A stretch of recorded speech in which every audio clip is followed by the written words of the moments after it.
As Americans, we wanted to make sure that everyone had managed health care as a solution to problems that we were seeing inside our country. Well, my next guest, Dr. Stephen Trobiani, has written a book on sustainable healthcare reform. Stephen, thanks for being here. Thank you, Kristen. So what are some of the problems with managed healthcare? Well, the biggest problem with managed healthcare is the decisions that are being made by the managed care organization to the exclusion of the employers who are paying for healthcare, the consumers who are using healthcare, and the healthcare professionals who provide that healthcare. To my way of thinking, these three groups are the major stakeholders and have been deprived of any voice at all. So I thought that this was something that we wanted, affordable health care. So what's wrong? Well, the concept of universal health care is a good concept, and it's certainly something the medical community has wanted forever. The question is, how do we provide universal health care and make it affordable? The solution that we have currently isn't doing that, and it will never do that. Embedded in the Obamacare legislation is a 10% tax on health insurance premiums. This is 10 cents out of every dollar that we pay for insurance premiums that goes directly to Washington. In turn, did that exist before? No, it did not. Okay, so there's a new 10% tax. As one of many of the taxes that have been levied as part of Obamacare. But this one is particularly troublesome because that tax is going to be passed on by the insurers to every American that now is required to purchase health insurance premiums. So this becomes anything other than affordable. That tax will continue to fuel premium escalation because it's going to be part of the costs that the managed care insurer has to build into their premium. As those costs rise and the taxes sit on top of that, then our premiums escalate. We're probably going to be looking, and in fact, I think Kessler in the Wall Street Journal recently said he estimates that we'll be looking at a 23% increase in our premiums next year, and I would think we're probably going to be seeing double-digit increases in premiums over the course of the next 10 to 15, if it's allowed to go that long. So what's troubling about this is not only is there a new tax, the premiums are going to rise, but we're required to pay this insurance now? Yes, and it's an invisible tax. It's not something that is apparent. It's something that is being passed on, as I said, through the premiums that we are obligated to buy. And managed care has not had a track record for being affordable.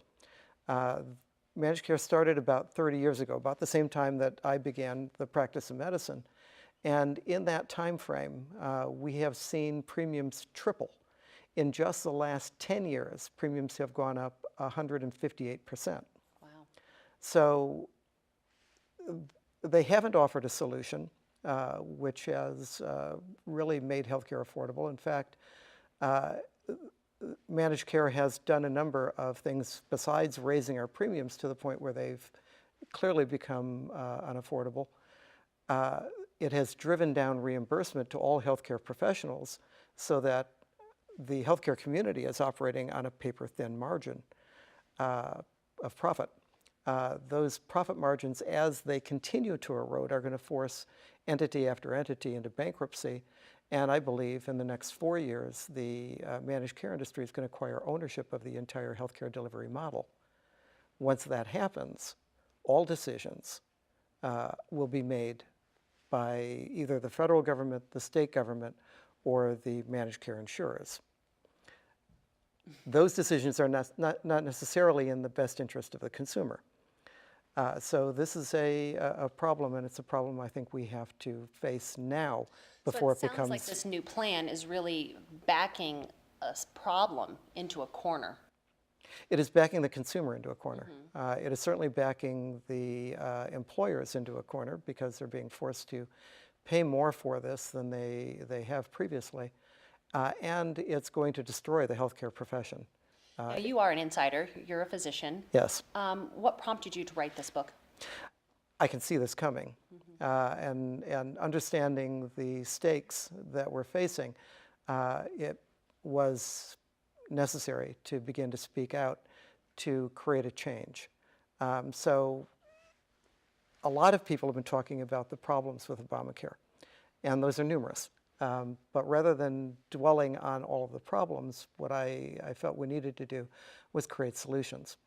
And so I took a look at why we're in the position we're in, and created a way to get us out of that problem. So what's a different way to look at it? I know that you have a lot of this detailed in the book, but just give us a little insight as to what's inside the book. Currently, what we're doing is we're managing healthcare delivery. The problem with that is it's kind of like tweaking the aerodynamics of a car to get better mileage, rather than working on the engine. If you start with the engine, you're going to get much, much better mileage than if you just tweak the aerodynamics.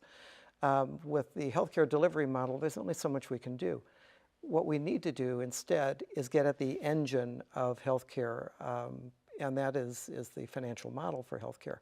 And we haven't really done that in this country. So I went from that standpoint and said, you know, we can use some of the tools we currently have to create a healthcare fund that is owned by an employer. And if we allow that fund to grow untaxed, in a given period of time, it can grow to the point where it becomes self-sustaining. The employer at that point never needs to fund healthcare again. His employees are fully covered, and the fund will continue to grow so that it will fund them through retirement as well, and solve the problem that we're currently facing with Medicare. It sounds like a clean and simple solution. So why wasn't this adopted? Well, there are a couple tax changes that have to occur. Right now, under the IRS code, section 419, which governs employer benefit plans, funds sitting in an employer account can't accumulate beyond what that employer needs for 13 months worth of payments without being taxed. It's a tax neutral issue because the same employer who funds, say, an HRA and saves 30% in doing so is now being told under Obamacare that he can no longer do that. That becomes illegal. And he has to go out and purchase a more expensive premium. So it's going to cost him 30% more. If, on the other hand, you allow that 30% to accrue and you allowed that to grow, we would get to the point that I'm talking about, where healthcare funding would become a non-issue. If we do nothing, if we just let this roll out, what's that going to look like for the patient and for doctors? The quality of our care is going to decline. Managed care has two ways to continue raising its profits, and it has been very good at doing that. Those two ways are to pay less for the health care that's being provided, but as I've said, we've already gotten to the point where margins are paper thin, so there isn't much room for that. Once the entire healthcare delivery model is owned, there's no room for that. So the next one is to reduce what is allowed to be covered. And we're already seeing insurers who are taking the position that if it's not medically necessary, they don't have to pay for it. And they can declare anything not medically necessary. What's not necessary? The insurer.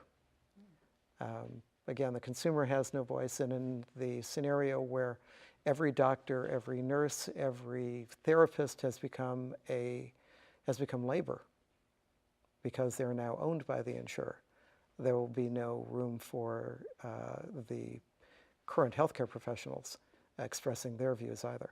So what does this look like for you right now inside your own practice, and what are you seeing inside some of your colleagues' practices? Well, all of us are looking at how we're going to survive over the next few years. I'm looking at about a 5% profit margin, and that means that I have to bill out $1 million a year to make $50,000 in income. But when I do that, the state of Minnesota takes 2% of that million, so that 2% is 20,000 taken out of my 50, so I'm left with 30. Wow. It's becoming increasingly hard to make a living under the taxes that are being imposed. And it's going to be so difficult, as I said, that private practice is going to disappear. All practices are going to disappear. We will all be employees of a state-run cartel. So this is very troubling because, I mean, when I think about medical school, you know, you spend undergrad, graduate school, you get a medical degree. I mean, it's 10 years of education. And part of the reward at the end has always been perceived as, well, you know, you're a doctor, you make a good living. So what has this done to that path? That was the case. When I first entered 30 years ago, profit margins were at 50%. So if I generated $1 million in billings, I made $500,000 in income. That's no longer the case. We're now looking at much leaner profit margins, and while that's bad for the medical profession, it's worse for consumers because the physician has always been the patient advocate in this system. When you lose that advocacy, the quality of care is going to decline and decline dramatically. So where are we now in this process? I mean, it's just started. It's just rolling out. So it is actually nearing completion. Okay. Obamacare is just rolling out, but managed care has been around for 30 years. What we've done with Obamacare is put managed care on steroids. So now it's going to ramp up faster. It's going to become a more difficult force for any person in the healthcare profession to resist. As I said, profit margins are just going to get too lean, and our autonomy will disappear. As our autonomy disappears, choice disappears. So, you know, the choices in our healthcare, the quality of our healthcare, the outcomes of our healthcare will all be determined for us. We will have no choice. So why are you doing this? I mean, because I entered the profession of medicine to help my patients, and I'm no longer going to be in a position to do that. And I know that if we don't make a change and make that change quickly, that no one will be in a position to help any of the individuals who are in need of health care and need of quality health care. So if someone is watching right now and you're seeing this change and you're concerned about what Dr. Trobiani is talking about, how can they get involved? How can they participate in what you're discussing? Well, one, people need to become informed. And so I wrote a book. This is called Sustainable Healthcare Reform. It outlines the problems with managed care. It outlines the problems with trying to socialize medicine. And it also goes through in detail the system I'm proposing for changing our healthcare system to make it sustainable.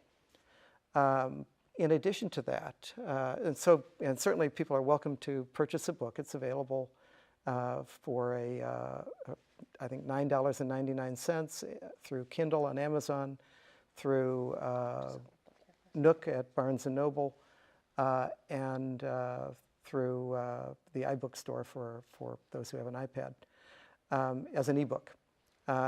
We can certainly sell you can purchase a book from my website, which is www.politicsinhealthcare.com. But for those people who believe, as I do, that we need to start a movement, that we need an American healthcare revolution, I would like those people to join me in my nonprofit.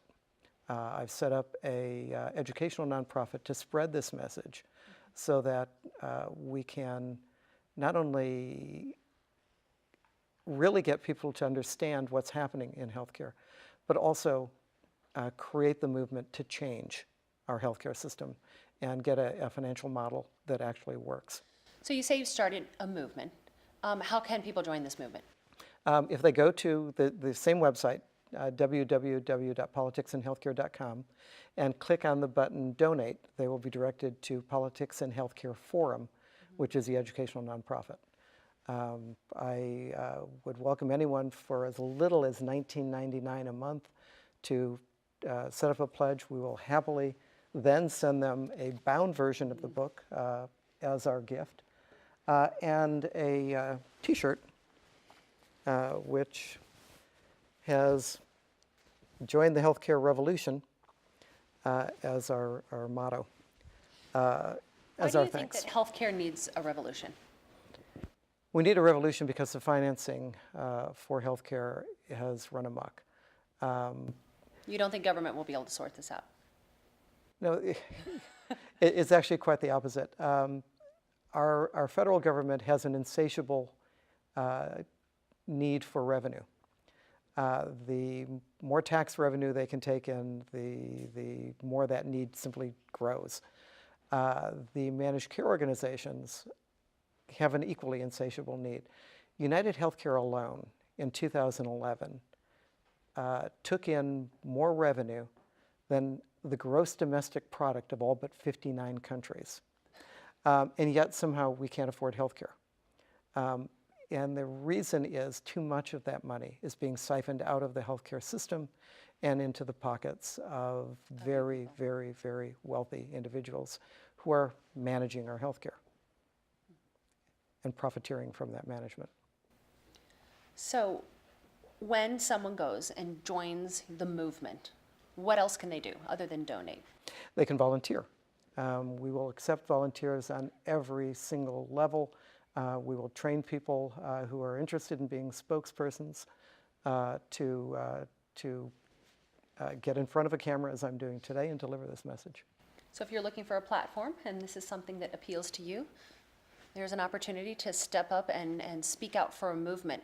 Dr. Steve Trobiani, thank you so much for being here. Sustainable healthcare reform, and thank you very much.